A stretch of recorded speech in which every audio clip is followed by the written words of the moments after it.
Good morning. Today we're looking at Genesis chapter 47, verses 1 through 12, and I encourage you, as always, to read this passage personally. Take time to read it because it shows God's provision, humility, and how his people live in a world that is not their home. In verses 1 through 4, Joseph brings his brothers before Pharaoh. They honestly say they are shepherds, and they have come because of the famine. They do not try to impress Pharaoh or change who they are. There is a humility and honesty in their approach. In verses 5 and 6, Pharaoh responds with generosity, telling Joseph to settle his family in the best part of the land, Goshen. This is important. God not only provides a place for them, but it's a good place. Even in a foreign land, God is arranging provision and protection for his people. In verses 7 through 10, Joseph brings his father Jacob before Pharaoh. Jacob blesses Pharaoh, which is a powerful moment. Though Jacob appears as an old shepherd in a foreign land, he is the one carrying God's covenant.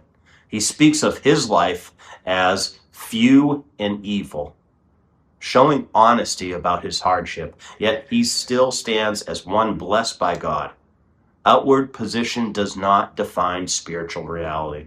In verses 11 and 12, Joseph settles his family and provides them with food according to their needs. This shows Joseph fulfilling his role as a provider. What began with betrayal has now become provision.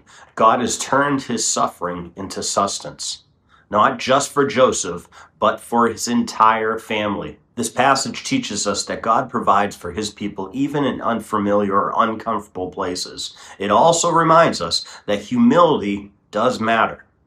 Jacob and his sons do not rely on status or appearance.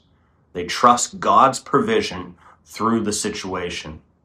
This passage, of course, points us to Christ. Just as Joseph provided for his family during the famine, Jesus Christ provides for us in our need. Where Joseph gave physical provision, Christ gives spiritual life and sustenance. Today, if you feel out of place or uncertain about where you are, trust that God can provide for you right where you are. Walk in humility, be honest in your dealings, and depend on him daily, knowing that his provision is always enough.